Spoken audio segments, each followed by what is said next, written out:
Welcome to Alden High School's 12th Annual Veterans Day Recognition Ceremony. Our program, while in person, is a little different again this year.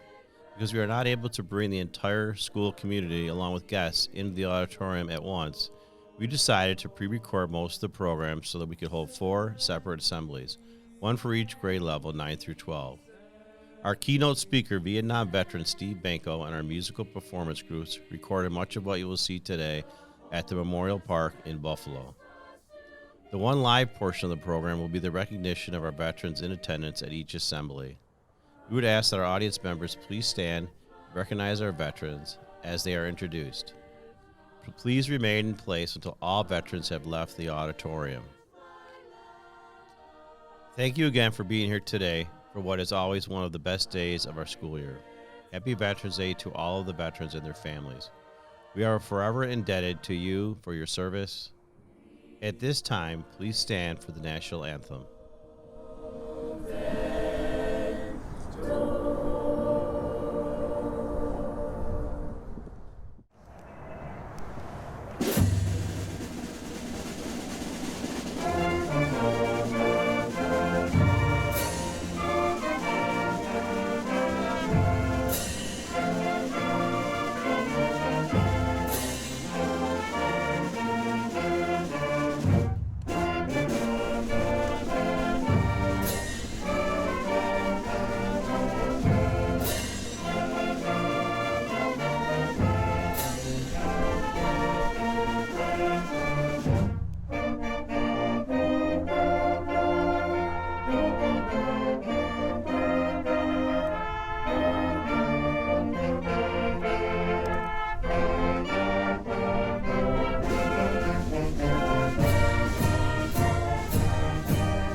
Steve Banko is a veteran of 16 months in combat in Vietnam during some of the fiercest fighting of the war.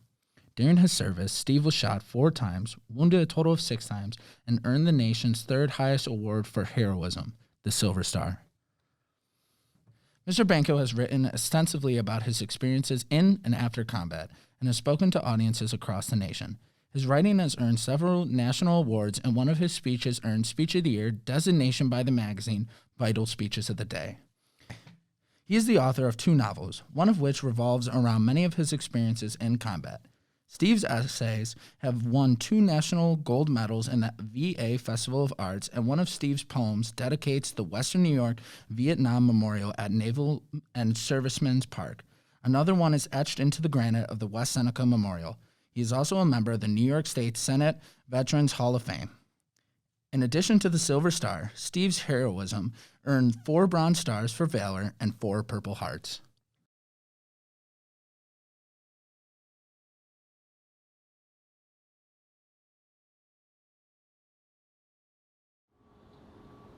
Many years ago, when my war was still current and occupied its 15 minutes of interest in the national consciousness, I was asked to speak at Bucknell University. After my speech, a co-ed approached me and asked me a question that, like all good questions, started me to thinking. She asked me, what's worth remembering about a war?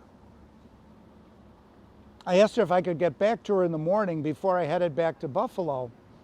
And I spent much of the night mulling that question over and over in my mind. What indeed is worth remembering?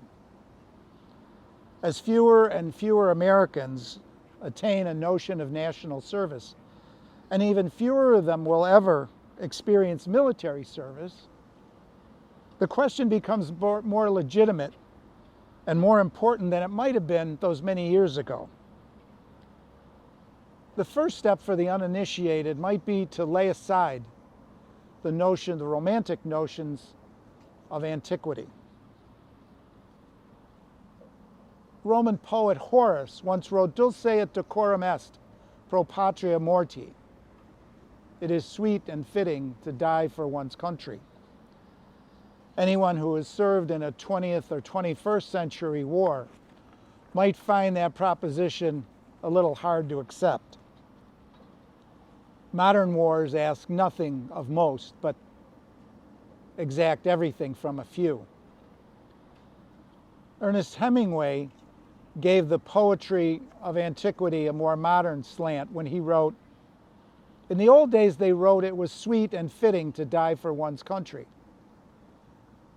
In modern war there's nothing sweet nor fitting. You die like a dog for no good reason." Hemingway recognized the stark reality of war. He knew it was an ugly, brutal world, lonely and painful and terrifying. In a world whose greatest height is mean survival and whose lowest depth is the death of comrades. War reeks with a stench that will never ever be cleared from the senses of the soldier. It screams in ears that will forever echo with the screaming of the wounded and the silence of the dead. It aches with a pain in the heart that can never really be soothed. 4 times during my service, I was the last human face my dying comrades saw. I listened to their final pleas from deliverance from the unspeakable pain, and I listened to their last devoted oaths of love for their mothers. And like most combat soldiers, I know pain from both physical and moral injury. I knew pain from a booby trap and from bullets and from killing. Much worse than that pain, though, is the impotence I feel every day knowing that no matter how hard I try to reverse the efforts of our shared suffering, I am no more capable of changing the outcome when good men die and I live. Personally, I don't know too many of the names on this memorial. But like most veterans, I feel like I know them all. Didn't know where they came from, didn't know what their names were. The panels on the wall are different, but so much about them was the same. Their youth, their enthusiasm, their dedication, and their commitment to each other. In these shared virtues, we all truly became brothers, our family. And I know too that it is the cruelest of ironies that survival itself carries a special, unendurable pain. Rarely a night passes when the movie screen of my mind does not rerun the battles, making me relive the dread and the horror. No matter how hard I grapple with the details, no matter how hard I try to change them, the endings are always the same. And I will forever wrestle with the guilt that comes from thinking I might have done something to help them survive while I was still alive. Given that lasting pain, we need to revisit that question again.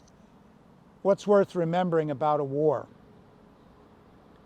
Quite simply, the only thing worth remembering are the warriors. Those men and women who stood up and answered a call others might not have heard, and they might not have really understood. They did not have or seek the safe havens, more sheltered and fortunate sons and daughters. They grumbled the same gripes common to the combat soldier since the time of Alexander the Great.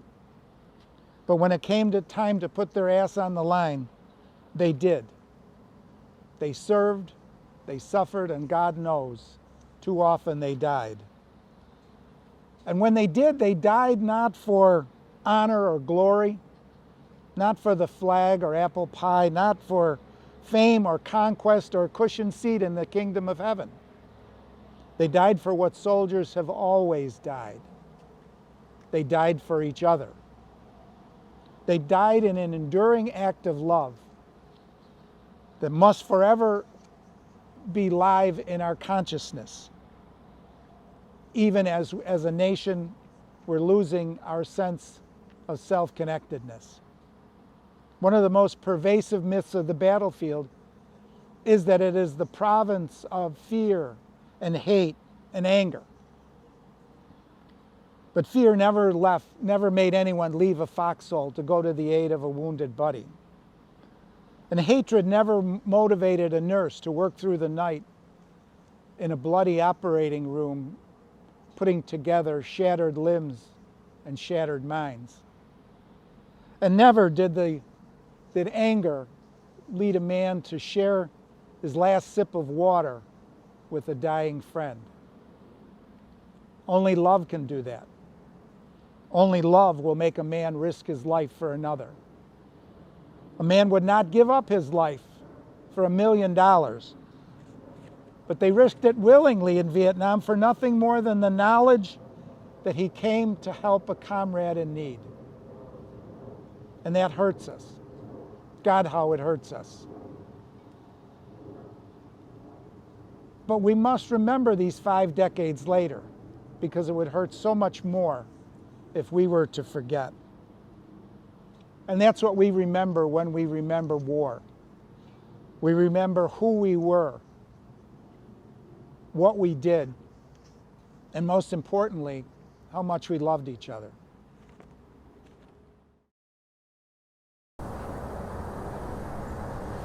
Give me your tide, your pour, your huddled masses yearning to breathe free, the wretched refuse of your teeming shore. Send me, send me, send me, send me, the homeless tempest tossed to me.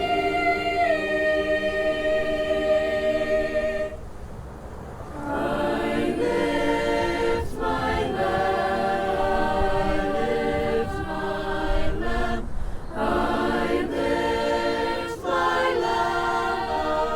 lift my lamp, I lift my lamp, beside the golden door. My country 'tis of thee, sweet land of liberty, of thee I sing. Land where my fathers died, land of the pilgrim's pride, from every mountainside, let freedom ring. America, America, God shed his grace on thee, and crown thy good with brotherhood. From sea to shining sea, I lift my lamp, I lift my lamp, I lift my lamp,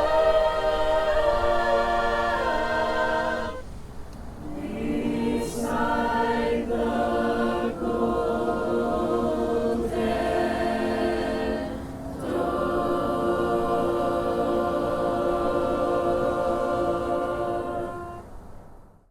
Since 1947, the Voice of Democracy has been the Veterans of Foreign Wars premier scholarship program. Each year, almost 40,000 high school students compete for more than $2 million in scholarships and incentives. Students compete by writing and recording an audio essay on an annual patriotic theme. This year's theme was America. Where do we go from here? Today, Eva Lavarnway and Nicole Wozniak will read an excerpt from their speeches. America, where do we go from here? Ever since I can remember, it has been tradition for my grandmother to bring my sisters and I to the annual Memorial Day parade in our hometown. Following the parade, there's a ceremony held in the cemetery to honor those buried there, our hometown heroes. We recite the patriotic words we've known since we were little, words that may have seemed so perfunctory at the time. The area is filled with a steady rhythm of Americans reciting in perfect unison the Pledge of Allegiance. Patriotism washes over us, overwhelming every sense in our body with red, white, and blue. Proud Americans gathered to honor their lost loved ones. I was 11 years old when Memorial Day activities stopped being Memorial Day activities and became much more. I opened my eyes to the beautiful country we are blessed to live in, and tears filled my eyes. The long, ongoing list of names being read out loud by a soldier weren't just names. They were the stars that made our country into brilliant constellations. They built the America we live in. America, where do we go from here? We have so much potential. It is our job as a nation to create the building blocks to achieve a greatness much bigger than what we have now. Imagine the constellation you want to gaze at, and then put forth the effort to honor the stars that will make it. We all have our own version of the American dream. So let's work together to create that. Do your part, treat everyone with kindness, respect others' opinions, give back. Each day as I stand in school and listen to the gentle tune of the National Anthem play over the speaker, I am reminded of the Memorial Day ceremony with tearful and grateful Americans beaming with pride for our country. Each day I dream of the America I want to live in, where the stars shine in that brilliant constellation to guide us to where we must go from here. I lift my lamp. United or divided, strong or weak, what legacy should we leave behind? What version of America do we want our legacy to be? These are questions I ask myself, and my response to those questions is, I want to leave a strong, united America. Then I step back and see our country is strong, but division between races, political parties, and social classes is stomping on our strength. So I ask, how do we improve as a nation? Where do we go from here? My grandfather and great-grandfather, who were both in the Army, left my family with pride and honor. They fought for our country, and it is now my responsibility to uphold that honor. By continuing to improve our nation, it is now my job to make sure that their heroic efforts do not go to waste. Division is not what they wanted for the United States, and I know in my heart that they would want me to be a part of the effort to heal our wounded country. So to my grandfather and great-grandfather looking down on me from heaven, I'm trying, and I will continue to fight for unity, strength, and power. I hope you will join me in learning to listen and compromise, and I hope you will join me in discovering where America must go from here.